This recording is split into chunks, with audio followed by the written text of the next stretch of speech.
YouTube channel ASR दी expert में। और आज की वीडियो का टॉपिक है bad bank. Basically bad bank क्या है, जिसके बारे में अभी रिसेंट में आपने आर्टिकल्स पढ़े होंगे न्यूज़पेपर में। न्यूज़ में आ रहा था कि बैड बैंक को अप्रूव कर दिया गवर्नमेंट ने, 30,600 करोड़ रुपए की ये अमाउंट यहाँ पे गवर्नमेंट इन्वेस्ट करने वाली है। तो ये पूरी होलसम कॉन्सेप्ट क्या है, इससे किस तरह से बैंकिंग सेक्टर को इम्पैक्ट पड़ने वाला है, बैंकिंग स्टॉक्स को क्या असर पड़ सकता है और आपकी लाइफ में क्या इम्पैक्ट पड़ सकता है। बेसिकली हमारे लिए कोई भी न्यूज़ आती है ना, उसको समझना बहुत ज़रूरी होता है। जनरली लोग क्या करते हैं, स्टॉक मार्केट के अंदर में डायरेक्टली स्टॉक का नाम बता दो और कब बढ़ेगा कितना बढ़ेगा इसके ऊपर में करते हैं। जबकि अगर आपकी कॉन्सेप्ट लेवल नॉलेज बढ़ जाएगी तो आपको लॉन्ग टर्म में बहुत ज़्यादा फायदा होगा, बल्कि आपके जो डिसीजंस होंगे उसकी सक्सेस रेट बढ़ती जाएगी। तो मार्केट में जो भी बड़े चेंजेस होते हैं उसके बारे में पता हो, इसलिए मैंने बैड बैंक के ऊपर में वीडियो बनाने की कोशिश करी। बिल्कुल सिंपल बनाने की कोशिश करूँगा कि 2 से 3 या 4 मिनट के अंदर में इसको खत्म करें। बहुत इंपॉर्टेंट अप्रोच है और इसको जानने की कोशिश करते हैं। तो सीधा वीडियो स्टार्ट करते हुए आपको बताऊं बिल्कुल लेमन लैंग्वेज में, बैड बैंक बेसिकली एक कबाड़ी वाला या कूड़े वाले की तरह है, जो गंदगी में से काम की चीज़ें निकालता है। जैसे आपने कबाड़ी वाले या कूड़े वाले को देखा हो, कूड़ेदान के अंदर घुस जाते हैं और उसमें से प्लास्टिक की बोतल्स, पन्नी वगैरह अपने एक बड़ा सा थैला रखा होता है, उसमें डालते रहते हैं। और कबाड़ी वाला घर पे आता है, आपके पुराने लैंप पोस्ट, पुरानी चेयर और ये अखबार जिनकी कोई वैल्यू नहीं रह चुकी, उसके ऊपर में एक स्क्रैप वैल्यू आपको देके चले जाता है। सेम काम करेगा हमारा ये बैड बैंक। बेसिकली क्या है, बैंकिंग सेक्टर्स में जो मेजर इनकम आपकी अर्न होती है वो होती है, आपको लोन देते हैं उसके ऊपर में इंटरेस्ट अर्न करके होती है। तो वहाँ पे क्या है, कई बार ये ऐसे बैंक लोन्स होते हैं जो वापस नहीं हो पाते। जैसे आपने जेपी का केस देखा या काफ़ी सारे बड़े केसेस में देखा होगा, जहाँ पे बैंक्स ने लोन दिया लेकिन लोन की रीपेमेंट नहीं हो रही है। और जब ऐसे लोन्स 2 साल से पुराने हो जाते हैं तो आरबीआई की नोटिफिकेशन के अकॉर्डिंगली इनको उसके अगेंस्ट में 100% प्रोविजनिंग करनी पड़ती है। 100% प्रोविजनिंग का मतलब है कि पीएनएल के अंदर में एज ए लॉस ये बैंक उसको बुक कर चुके हैं और इनके लिए उसकी वैल्यू निल हो चुकी है और रिकवरी आ नहीं रही है। 2 साल से ऊपर का टाइम पीरियड हो गया, कोई पैसा नहीं आ रहा है, तो जनरली इसमें पैसे की रिकवरी के चांसेस ना के बराबर रहते हैं। तो बैंक के लिए ये एक तरह का कूड़ा है और जिसमें से उसको कोई पैसा एक्सट्रैक्ट नहीं हो सकता। अब बात आती है कि बैंक इसको राइट ऑफ क्यों नहीं करते। बैंक इसके लिए राइट ऑफ नहीं करते क्योंकि अगर उन्होंने राइट ऑफ करा तो सीबीआई इंक्वायरी आ जाएगी कि आप मिले जुले थे उनके साथ में और आप उसमें रिकवरी में कुछ काम नहीं कर रहे। तो बैंक ना तो उसको राइट ऑफ कर सकते, ना इस पैसे को निकाल सकते। तो अब क्या करें, ये ऐसे बैड लोन पड़ा हुआ है उनकी बुक्स के अंदर में।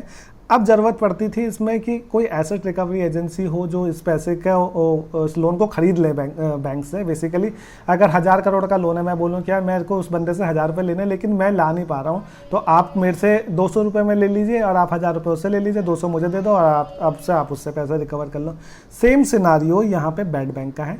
बैड बैंक क्या करेगा कि डायरेक्टली खरीद नहीं ले रहा है ये किसी के लोन्स को, ये बेसिकली बैंक्स के साथ में बिडिंग करेगा कि भाई मेरे को ये लोन दे दीजिए और मैं इसके बदले में रिकवरी करवाता हूँ आपको। तो अमाउंट कितने परसेंट ये देने वाला है, जो भी लोन की अमाउंट होगी उसका 10 से 20% के बीच में, डिफरेंट टू डिफरेंट आपकी क्वालिटी ऑफ एसेट के ऊपर में भी डिपेंड करता है। तो यहाँ पे 10% से 20% अप्रॉक्सीमेटली 15% के अराउंड पर ये बिडिंग करेगा। बेसिकली 100 रुपये की चीज़ है तो 15 रुपये में बिड करेगा और 85 रुपये बैंक के लिए तो लॉस ही था। पर आप सोचिए 15 रुपये एज ए इनकम आ गई बैंक के लिए और वो डायरेक्टली प्रॉफिट एंड लॉस में प्रॉफिट की तरह ऐड हो जाएगा इमीडिएट बेसिस पे इन बैंक्स के अंदर में।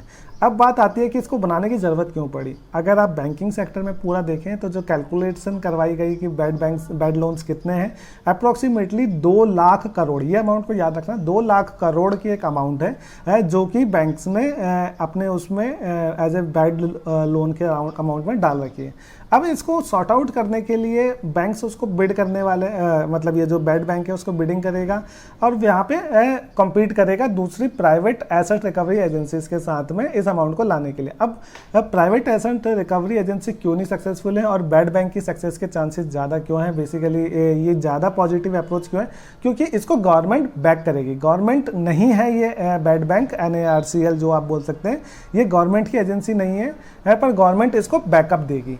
अब बैकअप कैसे देगी, बैड बैंक्स बनता कैसे है, तो इसको भी एक छोटा सा एग्जांपल ले लेते हैं। बैड बैंक के अंदर में 51% जो शेयर होने वाला है वो PSU मतलब प्राइवेट सेक्टर अंडरटेकिंग और बैंक्स का होने वाला है। 49% आपका प्राइवेट सेक्टर बैंक्स होंगे। बेसिकली बैंक्स ही इसको बैकअप करेंगे और एक नया बैंक बन जाएगा आपका जिसका नाम होगा बैड बैंक। अब ये जो बैड बैंक होगा एज अ सेपरेट एंटिटी, ये सारे बैंक्स के बैड लोन्स के लिए बिडिंग करेगा, जहाँ पे देगा 15% अमाउंट के लिए बिडिंग 15% वैल्यू के अराउंड पे निकालेगा, 10 से 20% के बीच में जो हमने माना था, तो वहाँ पे इसकी बिडिंग वैल्यू आएगी। अब उसमें क्या है कि सपोज करो इसने किसी का लोन खरीद लिया कि भाई मैं यहाँ पे ट्रस्ट करता हूँ, तो ये पेमेंट किस तरह से होगी। अगर इसने सपोज करो, मैंने जैसे एग्जांपल लिया 10,000 करोड़ का था, 10% में इसको मिल गया, तो 1,000 करोड़ रुपए की बात आई यहाँ पे, तो 1,000 करोड़ रुपए में इसने उससे बैंक से लोन ले लिया, तो ये 1,000 करोड़ रुपए उसको देना है। कैसे दे, ये तो एक सेपरेट एंटिटी है। तो यहाँ पे क्या है, वो जो बैंक्स हैं वो इसमें जो इसमें स्टेक होल्डर हैं वो वहाँ पे कुछ सम अमाउंट को फिक्स करके डाल के रखेंगे अपने अपने प्रपोर्शनल के हिसाब से, और उसमें से ये पेमेंट करेगा। लेकिन अप फ्रंट पेमेंट जो इसने 1,000 करोड़ में वो लोन, 10,000 करोड़ का लोन इसने परचेज करा उनसे रिकवरी के लिए 1,000 करोड़ में, उसका भी 15% ही ये पे करेगा फर्दर इनको अप फ्रंट फीस के रूप में, जो कि 150 करोड़ रुपए के अराउंड में आएगी, ये वो इनको देगा। और 850 करोड़ रुपए जो बचा हुआ है ये बैंक को सिक्योरिटी रिसिप्ट्स देंगे। क्या देंगे, बैंक को सिक्योरिटी रिसिप्ट देंगे, जिसकी बैकअप करेगी गवर्नमेंट। गवर्नमेंट कहती है कि इसका जो रिकवरी अमाउंट है उसका 85% की सिक्योरिटी मेरी है, अगर ये नहीं रिकवर कर पाया तो मैं ये पेमेंट आपको कर दूंगा। तो ये गवर्नमेंट की तरफ से सिक्योरिटी है इस NARCL को, बैड बैंक को। तो ये एक विन विन सिचुएशन है बैंक के लिए, जिन्होंने ये अमाउंट को राइट ऑफ कर दिया था। अब बात आती है कि बैंकिंग में आपके स्टॉक को डायरेक्टली फ़ायदा कैसे आता है। आपके स्टॉक को डायरेक्टली फ़ायदा इस तरह से आता है कि अगर सपोज करो कोई कंपनी ने एक अच्छा 4-5 हज़ार करोड़ का लोन दे रखा था, वहाँ पे अगर उसको रिकवरी में 400 करोड़ रुपए या 500 करोड़ रुपए की अमाउंट डायरेक्टली आ जाती है, इस लोन बैड लोन में चला जाता है उनका, और उसमें से भी अगर अपफ्रंट फीस जो उसको पेमेंट आनी थी 50-100 करोड़ रुपए की वो आती है, वो अमाउंट इमीडिएट बेस पे आपके PNL में प्रॉफिट की तरह दिखेगी, और उससे बैंक के ये जो प्रॉफिट्स हैं वो आपको इन्फ्लेट होते हुए दिखाई दे सकते हैं बिल्कुल रिसेंट टाइम में। अब बात आती है जो बचे हुए 85% है वो कब हिट होएगा। देखिए एक टर्न अराउंड टाइम रहेगा, 1 साल 2 साल 3 साल जो भी इनको मिलता है उसको रिकवर करने के लिए ये काम करेंगे उसके ऊपर में। और वहाँ पे हो सकता है कि उसकी जो कंपनी है जिसके लोन है उसकी एसेट का रियलाइजेशन करें, उसकी बोली लगा के बिकवाली करके बेचें, या उसकी कंपनी को किसी और थर्ड कंपनी को बेच के उससे पैसा रिकवर करने की कोशिश करें। तो वहाँ पे एक रिकवरी की अमाउंट निकालेंगे, और वो अमाउंट इनकी जो 85% बची हुई अमाउंट थी उससे ज़्यादा या कम हो सकती है।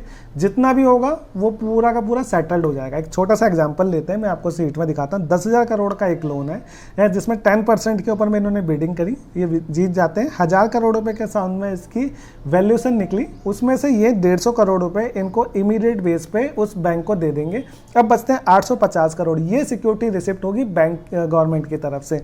अगर इन्होंने 400 करोड़ की ही रिकवरी कर पाए वहाँ से फर्दर 150 करोड़ के ऊपर में, तो ये 400 करोड़ तो ये देंगे, और बचे हुए 450 करोड़ रुपए जो होगी गवर्नमेंट उसको पे कर देगी। है ना एक विन विन सिचुएशन यहाँ पे बैंक के लिए, जिसकी बैड लोन्स यहाँ पे उसको एक रियलाइजेशन दे रहा, नहीं तो 10,000 करोड़ नील होके पड़ा हुआ था उसके पास में, उसकी कोई वैल्यू नहीं थी। अब एक सेकंड थॉट किसी के दिमाग में आता है कि अगर सपोज करो कि इसने कुछ भी रिकवरी करके नहीं लाता तो 850 करोड़ रुपीस गवर्नमेंट यहाँ पे पे करती। और अगर एक सेकंड सिनारियो में कि भाई 10,000 करोड़ का लोन था गवर्नमेंट NARCL, तो 2,000 करोड़ रुपए रिकवर करके लिया आया, तो क्या होता, तो तब भी वो 850 करोड़ रुपीस ही इसको बैंक को देता, उसका 1,000 करोड़ की डील खत्म हो गई। ऊपर से जो बचा हुआ जो 1,000 करोड़ रुपए का उसको प्रॉफिट आया था वो NARCL में आता है, वो फिर वापस स्प्लिट हो जाता है बाकी जिन बैंक के जितने शेयर्स हैं उनके पास में। तो ऑटोमेटिकली बैंक्स के लिए यहाँ से भी फ़ायदा है, क्योंकि वो सेकंड सिनारियो के थ्रू वहाँ पे सपोर्ट करता है। तो इस तरीके से ये बैड बैंक की पूरी अप्रोच है। अब बात आती है गवर्नमेंट ने कितने की इसमें सपोर्टिंग करी है। गवर्नमेंट ने कहा 30,600 करोड़ रुपए का अमाउंट मैंने फिक्स करा हुआ है इसके अंदर में। आप बोलेंगे कि अगर 30,600 करोड़ से ऊपर की वैल्यू चलेगी तो क्या होगा, उसके ऊपर की वैल्यू जाने के लिए चांसेस थोड़े कम हैं। रीजन बीइंग कि 2 लाख करोड़ रुपए की बुक्स के अंदर में फिक्स है जो अमाउंट अभी तक उन्होंने चेक करी है रिकॉर्ड्स के अकॉर्डिंग। 2 लाख करोड़ की अमाउंट है, जिसमें 15% के हिसाब से 36,000 करोड़ रुपए की वैल्यू आती है जो निकलनी चाहिए थी। और उसके अंदर में से मतलब जिसमें बैड बैंक बिड करेगा उसका 85% लगभग 30,600 करोड़ रुपए गवर्नमेंट बैक कर रही है। और 30,600 करोड़ में भी अगर आप देखोगे गवर्नमेंट को इतना देना ही नहीं पड़ेगा। रीजन बीइंग काफ़ी सारी रिकवरी ये लेके आएंगे, क्योंकि गवर्नमेंट का सपोर्ट मिल सकता है इनको आगे के लिए एजेंसीज में, और थोड़ा स्पेशलाइज हो जाएंगे इस काम को लेके। तो ओवरऑल सिनारियो इस तरीके का है कि जितने भी पुराने बैड लोन्स थे उनको रिकवर करने के लिए एक थर्ड बैंक बनाया है, जिसको जो मिलके बनेगा छोटे छोटे प्राइवेट और पब्लिक सेक्टर बैंक से, और ये रिकवरी के लिए जाएगा। अब इससे इकोनॉमिक सेक्टर में या मतलब हमारे बैंकिंग सेक्टर में फ़र्क क्या पड़ने वाला है, सीधा उसके ऊपर में आते हैं। 2 लाख करोड़ के अंदर में जो मैक्सिमम बैड लोन्स हैं वो हमारे प्राइवेट सेक्टर्स के हैं, जिन्होंने अंधों की तरह लगभग पास्ट के अंदर में विदाउट सिक्योरिटीज़ के अंदर में आपको लोन दिया है। इसका सबसे बड़ा एग्जांपल है आपका विजय माल्या वाला केस, जहां पे आप देखेंगे पीएनबी ने आप उनको जो लोन दिया था वो ब्रांड वैल्यू के नाम पे दे दिया, किंगफिशर की ब्रांड वैल्यू के नाम पे उन्होंने लोन दे दिया उनको इतना बड़ा, और अब ब्रांड वैल्यू को बेच के पैसा रिकवर कर सकते हैं? बिल्कुल भी नहीं कर सकते। तो इस तरीके की बैड प्रैक्टिस की वजह से बैड लोन्स हो रखे हैं। तो मैक्सिमम जो बैड लोन्स हैं वो पब्लिक सेक्टर बैंक के अंदर में है, तो ज़्यादातर रिकवरी पब्लिक सेक्टर बैंक्स में ही आने वाली है इसमें से थोड़ी बहुत, और वो सीखने को राजी नहीं है।